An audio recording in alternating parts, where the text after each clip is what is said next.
Howdy, folks. It's Monday night on Revolution Radio at freedomslips.com, and it's time for Open Canvas. Is your knowledge of history based on what others want you to think? Do you really believe that Columbus discovered America? Or that Shakespeare was only one person? Well, hold on to your history books as Mark Eddy and me, a mad painter, get to paint you a picture of history that most never get to see.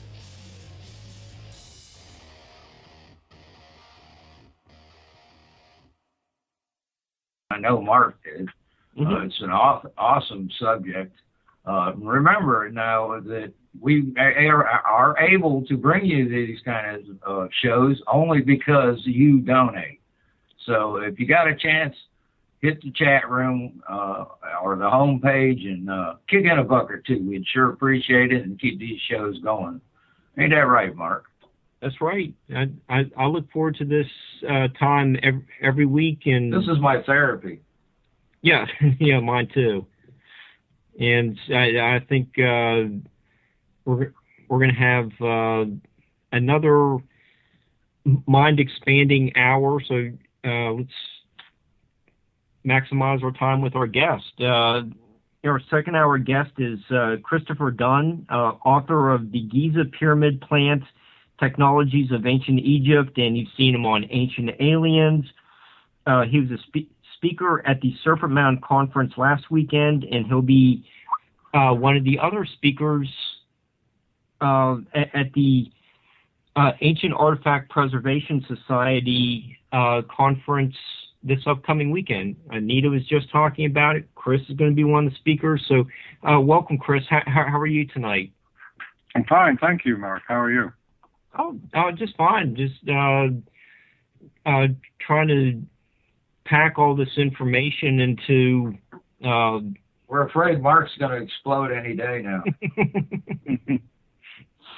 But yeah, Chris, you in your the Giza Power Plants book, you are challenging the traditional view that the pyramids were not burial tombs for the pharaohs. You have another interpretation based on actually being there, doing scientific investigations. Maybe if we look at the internal structure of the pyramid, maybe we can get a better understanding of where you're taking this, your research. Yes, okay. The listener, they can go to my website, www.gizapower.com. That's GIZAPOWER.com. And there are some articles on the website that will direct you to information about the Giza power plant theory, also some other articles about continuing research, particularly on in the Queen's Chamber and the exploration of the southern shafts. And then there's some pages and articles on ancient machining or machining of precise granite artifacts. But when you said that I challenged the conventional view on the Great Pyramid being a tomb, I certainly I'm not the first to do that. And it first came to my attention in 1977 that there were many other people before me who had also questioned the origins of the Great Pyramid, and had done enormous amount of work in studying it and developing their own theories about it. Typically, these researchers would point to the fact that there have been no burials found in any pyramid in Egypt, no original burials. While there have been mummies interred in pyramids, they were placed there at a later time. So with the Great Pyramid, you can have with the Great Pyramid, you have a structure that has been researched quite thoroughly, and most information that you can read about the pyramids is about the Great Pyramid. There are some books out there that deal with the other pyramids too, but the Great Pyramid has certainly received the most attention, primarily because it is the largest pyramid and it is the most complex and sophisticated in its construction and design. So when I was reading a book by Peter Tompkins in 1977, it's called Secrets of the Great Pyramid, and he related the research of other explorers who came earlier, going back into the 1800s, 1700s, 1600s even, in Egypt, and then some of the theorists that came by and began to develop other ideas about what the Great Pyramid was about, because they essentially rejected the tomb theory. And because of that questioning, that kind of shaped my mind, and I had to agree. But the Great Pyramid spoke to me on a different level, and that was the engineering and precision with which it was built. And so it seemed to me that when you go back to primitive societies, where the only tools that they have, and the only tools that are actually found in the archaeological record dating back to that time, about 4,500 years ago, were simple tools like copper chisels, copper adze, wooden mallets, stone hammers, stone chisels, and things of that nature. But we had an artifact that was constructed that the state of the art exceeded the abilities of the tools that were present at the time. Moreover, not just was the Great Pyramid, did it exceed the state of the art that the tools displayed, but even today, if we try to build a pyramid using the supposed techniques of the ancients, such as pulling heavy stones on rollers with rope being pulled by workers, and then up ramps, we can't really accomplish it. In the 1960s, a Japanese company attempted to build a pyramid, and they abandoned it after a while, and they were using modern tools, but they didn't get very far with it. And then they had to tear it down, so it doesn't exist now. So all the arguments against the tomb theory seem to make sense to me, but then the question, of course, became, well, if it's not a tomb, what was it? Yeah. And a lot of the theories that were floated at the time was that the Great Pyramid may have been used as an observatory, as a geodetic marker, that it had, there was some kind of temple, an ancient temple. But all of these theories seem to explain once a certain feature of the Great Pyramid, but the Great Pyramid is replete with many different characteristics, and in any theory, they all need to be explained comprehensively without leaving anything out. So if you remember, if you go back to the 70s, if you're that old, that is, in the 70s, there was a New Age movement, and pyramid power was very popular at that time. And one of the pioneers of pyramid power was Patrick Flanagan. And so he wrote about the energetic characteristics of a pyramid shape. And but it was never explained exactly what this energy was. except that it was some kind of mysterious force. I don't think we didn't understand it, but it was a mysterious force that was characteristic of the pyramid shape. That interested me for a while, but I knew that was not the answer that I was looking for. What I was looking for was an explanation that explained all the different characteristics of the pyramid, and so I started to actually consider the pyramid as being a device that provided some sort of benefit for the civilization that built it, but because they obviously invested a lot of time, money, and effort into building the pyramid, and generally intelligent people, and we can't argue that they weren't intelligent because their intelligence is reflected in the structure itself. But intelligent people don't invest that much time and effort unless they get something in return. And so my train of thought, went along those lines, concluded that, well, perhaps energy was the return that they were looking for. And what kind of energy was it? Well, was the Great Pyramid a power plant?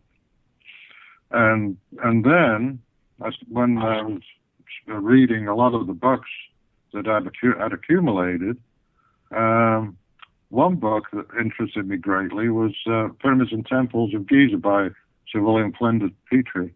And he was an English Egyptologist. He was probably the first British Egyptologist to study in Egypt.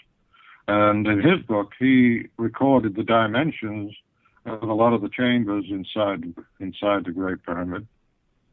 And one of the chambers was the so-called King's Chamber, which is located at the center of the pyramid. It's about, the floor, I would say, is about 175 feet above the baseline of the pyramid. But this chamber is built entirely of granite, and it's freestanding within the pyramid, within the core masonry. In other words, it's not tied into the core masonry of the pyramid. It's separate, and there's a space between the walls and the core masonry. And also, there are 5 layers of granite beams that overlay this chamber, and the whole chamber is made of granite. Well, one of the things that Petrie noticed was that the chamber had expanded over an inch, and somehow in history there was some kind of force that had caused this chamber, the walls, to push out. The Egyptologist's explanation for that generally is that it was caused by an earthquake. And the interesting thing, an earthquake, things tend to collapse, not push out like that. That's one. 2, the chambers below and passageways below the King's Chamber are very precise and don't show any disturbance at all. So it seems to me that if there was an earthquake, then the lower chambers would have been affected too. But in this case, it was just the King's Chamber. There's also evidence of vitrification on the walls and also in other areas of the pyramid close to the King's Chamber. And so this evidence seems to suggest that there was a powerful force generated within that chamber, and it caused a lot of damage in the process. So in my book, I explained that the King's Chamber was actually the power center, and the Queen's Chamber below it is a smaller chamber, and it was a reaction chamber where they mixed 2 chemicals together, and the evidence is there. I was actually found on the walls, and also in the shafts. There's a northern shaft and a southern shaft, 2 shafts that come into that chamber. And so the whole history and exploration of the Great Pyramid has gone on for hundreds of years, and little bits of information over time have revealed different parts of the Great Pyramid, and without many of these parts, the theory that I developed and published probably would not be complete. So I guess that's a long-winded answer to your question, Mark. You have another question? That was an awesome answer. Believe me. What exactly do you think they were making? To give you a short and succinct answer for a change, they were converting the energy coming from the Earth in the form of mechanical energy or seismic energy, and they were creating in one of the one of the shafts, which would be the Grand Gallery that reaches up to the King's Chamber. They were converting vibration to airborne sound. That sound was then directed into the King's Chamber. It caused the whole granite assembly to vibrate at a particular frequency. Queen's Chamber created a gas called, it was a hydrogen gas, that then rose in the pyramid and filled the interior spaces of the pyramid and the King's Chamber. And then the combined energy created coming through the pyramid and also from the Grand Gallery drove the atoms to a higher energy state, and then they were stimulated to emit a photon at 21 centimeters, and it was essentially a maser. The evidence for that, for the maser part of it, the hydrogen maser, is, remember that a wavelength of hydrogen is 21 centimeters, or 4.309 inches. And there is a waveguide-looking shaft that comes in on the northern side of the King's Chamber, and its dimensions are 8.4 by 4.8. So it's 8.4 wide, 4.8 high. And those are dimensions that would be suitable for a waveguide. Then across from that shaft is a opening in the wall that looks like a catcher's mitt. It's like a horn antenna.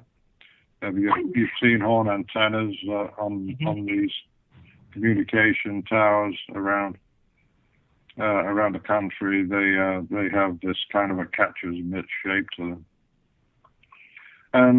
And so in the Giza power plant, I propose that energy is drawn from the Earth, and also energy comes from the universe, and that energy is hydrogen microwaves, which actually bombard the Earth 24/7, and then they're directed down the northern shaft.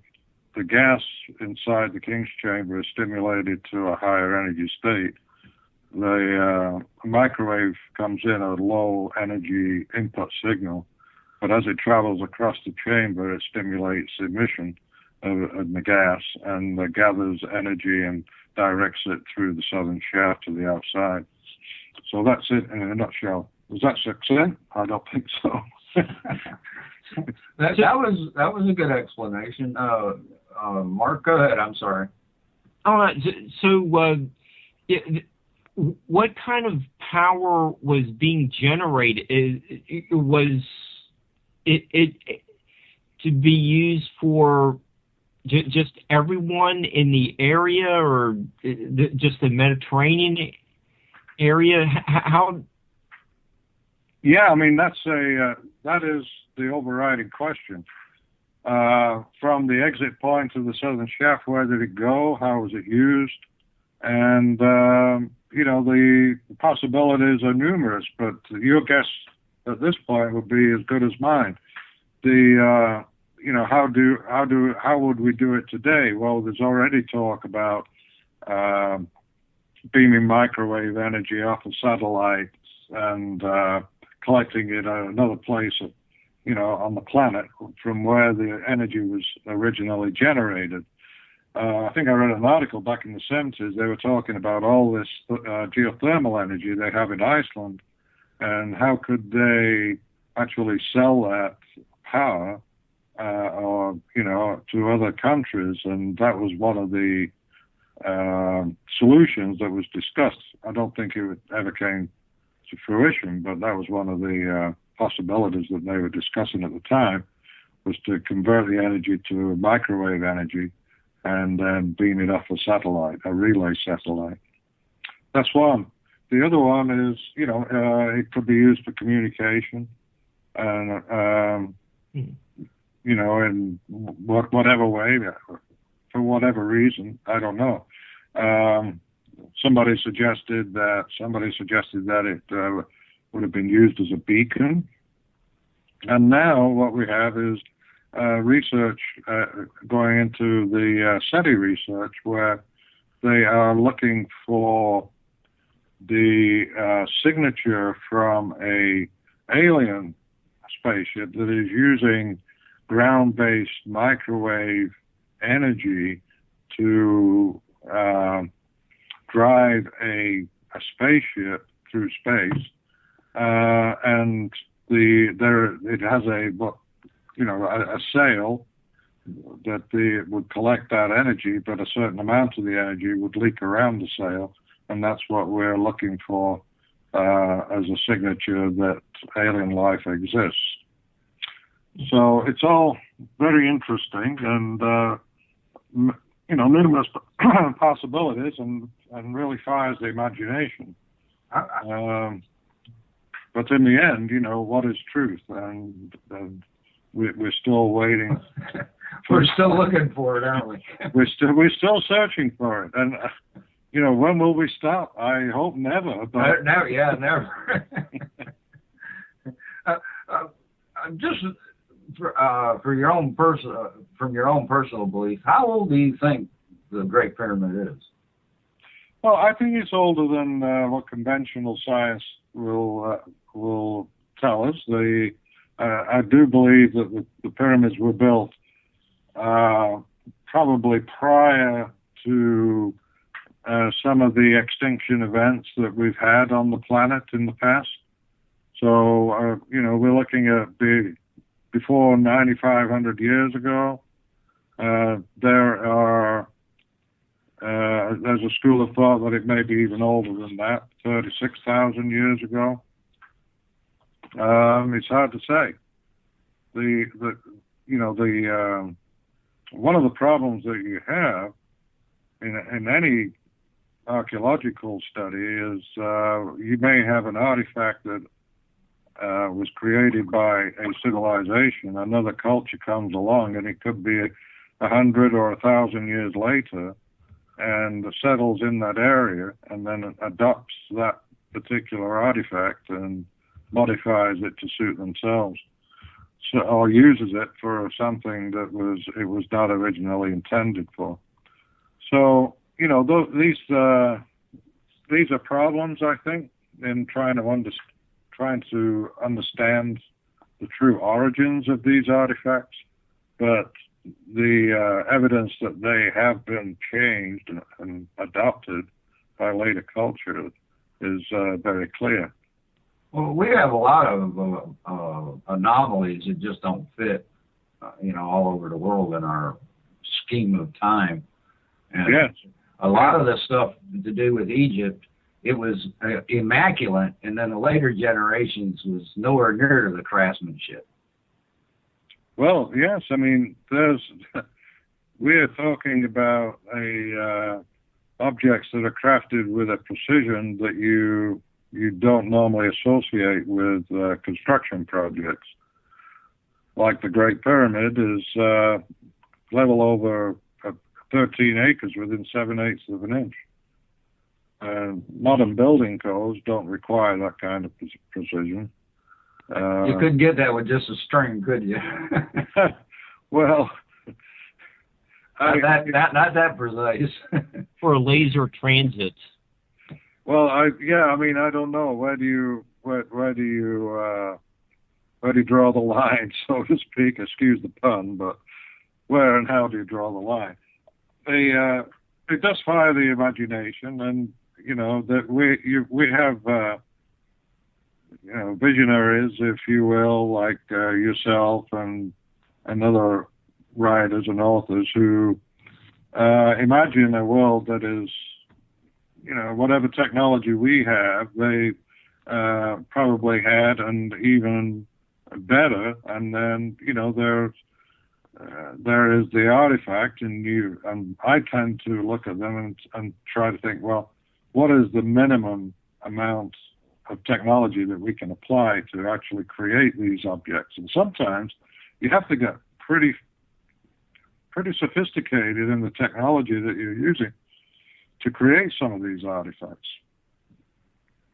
Now, we were talking about the Ancient American Preservation Society conference, and I'm looking forward to that. My topic for discussion at in Upper Michigan is on Pumapunku.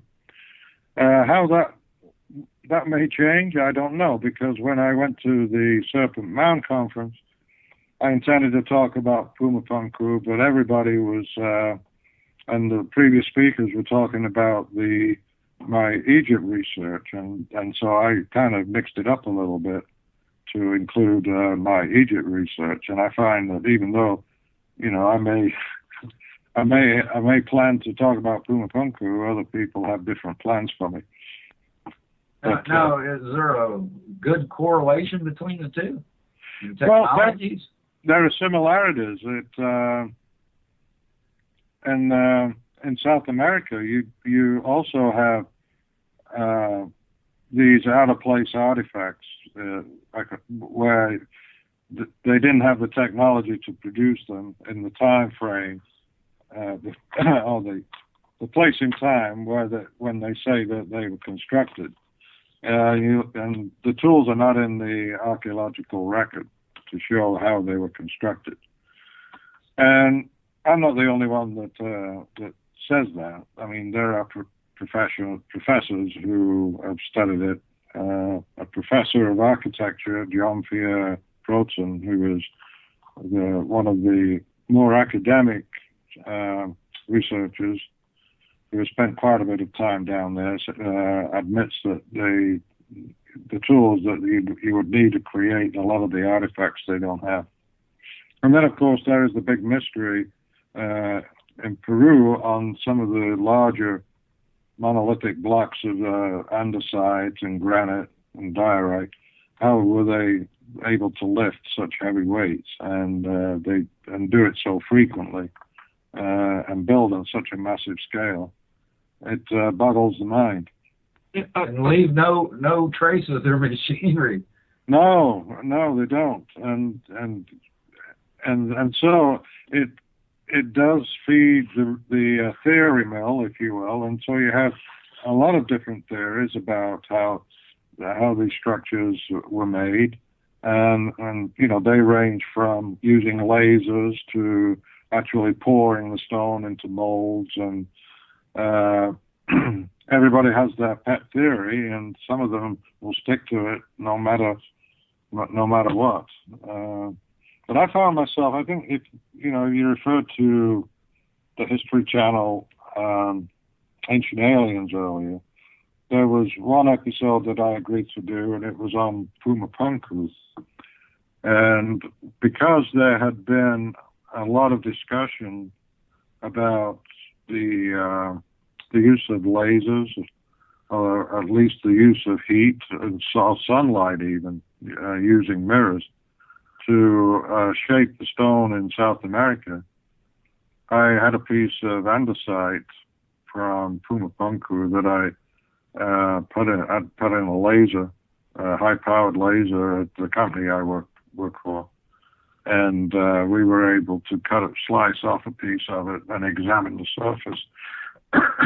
And you can see that the laser cut is actually a thermal process, and it's not a suitable tool for cutting stone, any kind of stone, if you have other tools available. And even if you didn't have other tools available, they're a lot easier and cheaper to build than building a laser or buying a laser. Those are very expensive pieces of equipment. And I think the one that was used for that show, it cost the company about $900,000. So, they're not cheap. Very, very sophisticated tools, and very expensive to buy and very expensive to run. Chris, when you did your presentation the other week, you had all these photos, that you took at Pumapunku and the pyramids. You've actually been there, seen all these places, the environs around it. Mm-hmm. You had a very informative PowerPoint presentation just with personal photos, but you discussed the H blocks. Right. When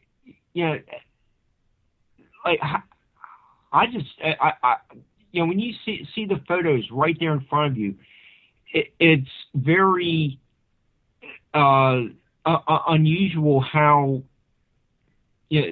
people from thousands of years ago could have done carved the H blocks, and then you get into the precision of Ramses II's statues found in was it Luxor or Aswan? The details that you have on your PowerPoints with the like from the nose to the cheeks, the symmetry is just amazing. Oh yes, there is a different quality that you find in Egypt, and what you're talking about are three-dimensional objects that are not. I mean, at Pumapunku you have three-dimensional objects, but mostly at Pumapunku what you have are flat surfaces that intersect.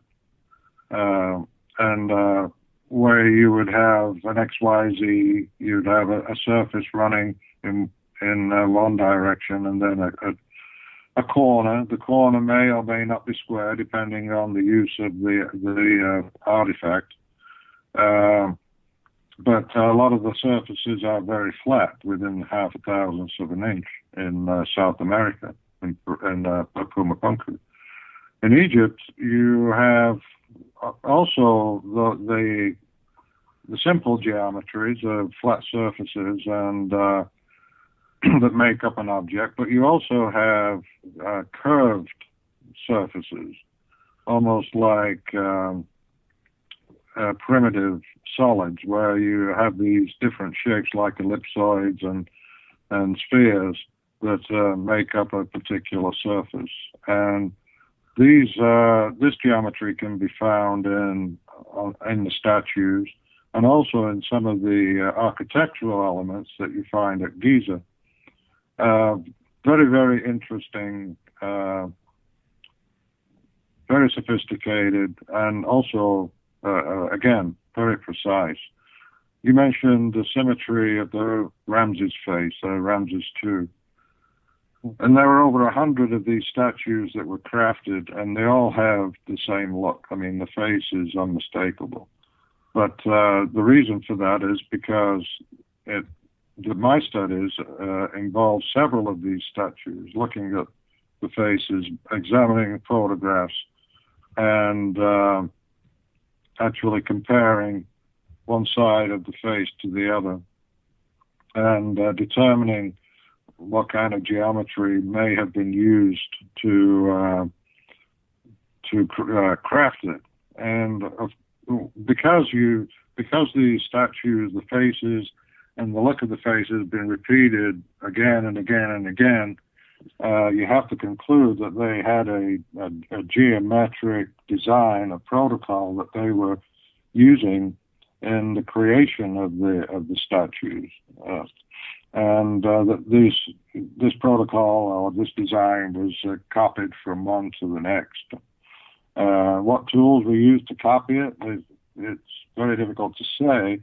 We have computer numerical control machines in our day, and when I started in manufacturing, they didn't have computer numerical control machines, but they would use templates, so they would use models and work off a model.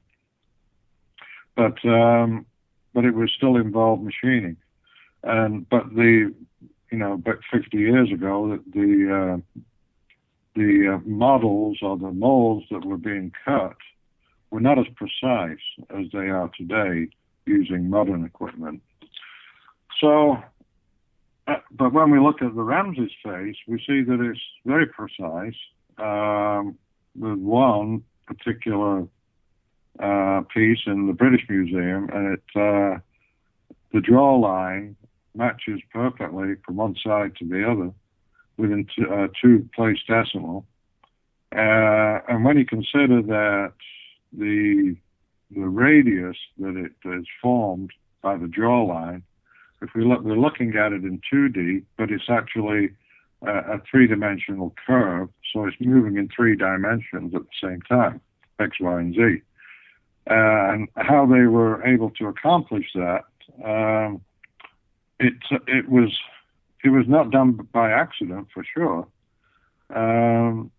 It could be the result of the type of equipment that they were using. In other words, today, if we were to cut something like that in a mill, we would just model one side, and then we would mirror image that model and cut the other side too. Were they doing that back in ancient Egypt? A lot of people would argue, yes, they must have been. But the question is still out there on the table, and that is a challenge. I call it the Ramses challenge. That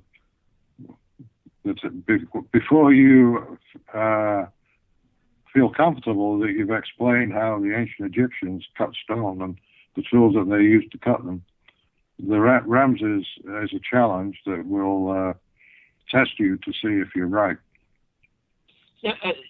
Yeah, Michelangelo has the Pietà right inside the Vatican. That's a pretty big statue, but the Ramses ones are huge. It's just I just find it bewildering that and not surprising that these ancient peoples had such a high skill level to do these works, and I just didn't realize it until I saw your photos. You're talking about the nostrils too, how precise they are. Yeah, the symmetry of the nostrils is surprising because it's unusual for people's nostrils to be identical from right to left. But in the Ramses statue, everything is symmetrical, and it does seem that they were given particular attention to symmetry. Yeah, and Michelangelo would have just been using the hammer and chisel and filing the marble down. There's got to be scaffolding around these statues. How tall were they? Well, the ones at the Luxor temple would have been about 25 to 30 feet tall, probably weigh about 600 tons. And Ramses statue at the Ramesseum were estimated to weigh about 1,000 tons, but they have been broken. One of them, the torso, is lying down in the forecourt of the temple, but the arms and the chest and the shoulders, I mean, they are massive, massive blocks of granite. It's unbelievable that they would even take on such a job with just primitive tools. It just, defies the imagination to think that any culture that is only blessed with copper chisels would have the ambition to take on such a project. In fact, it just doesn't make sense. Yeah, there was also a cutting wheel to loosen the granite from the quarry.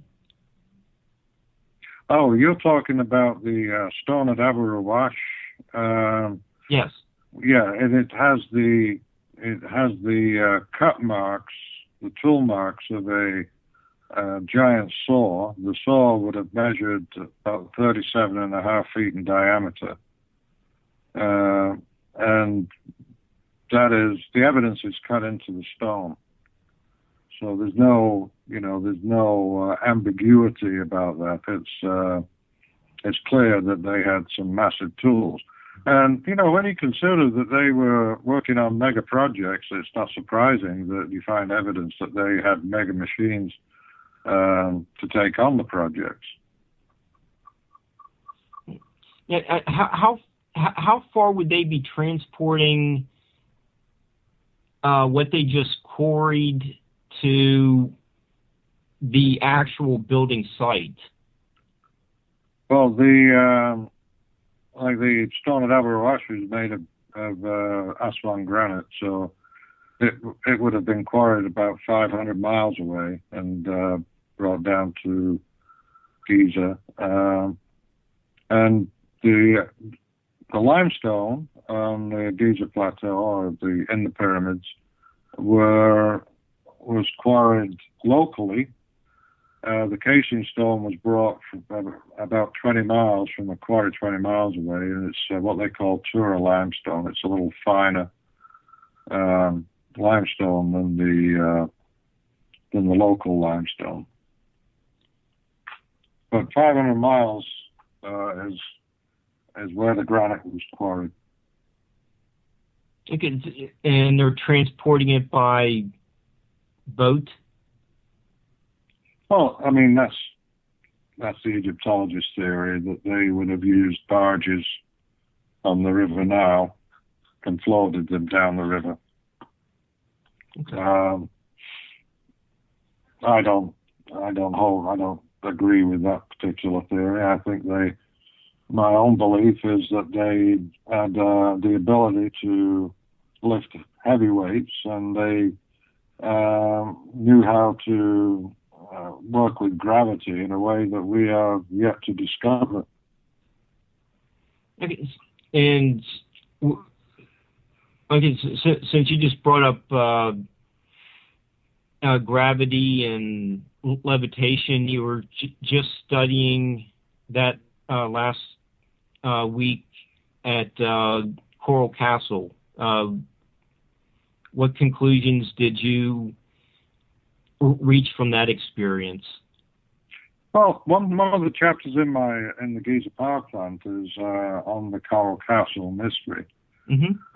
And so I was down there to do a little more research and to gather more information.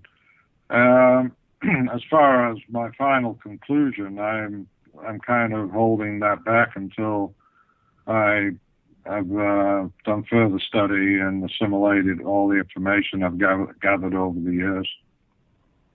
But Ed Lee Scanlon claimed that he knew the secrets of how the pyramids were built. And he was a slight man who weighed about 110 pounds. He wasn't very tall. And he was maneuvering between 23 and 30-ton blocks of coral. So yeah, I mean, he was a very interesting man, but he wouldn't tell anybody how he did it. He insisted that he worked alone. He didn't accept any help whatsoever. Okay.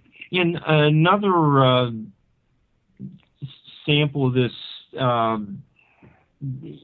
technological marvels from Giza was the use of lathes.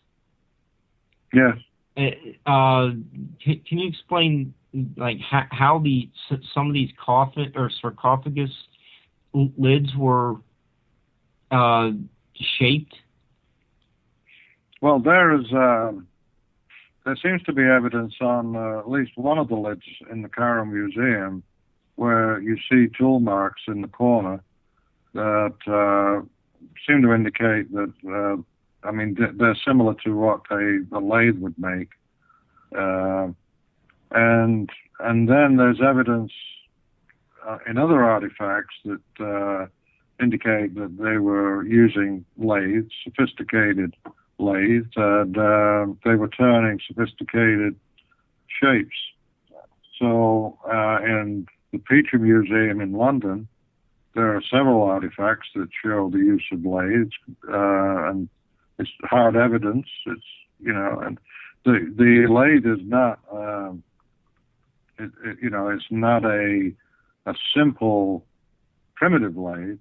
It shows that it was highly precise by the artifact that it created. And so, the bearings have had to have been precise. For a lathe, any machine tool to be precise, it has to have precise bearings. And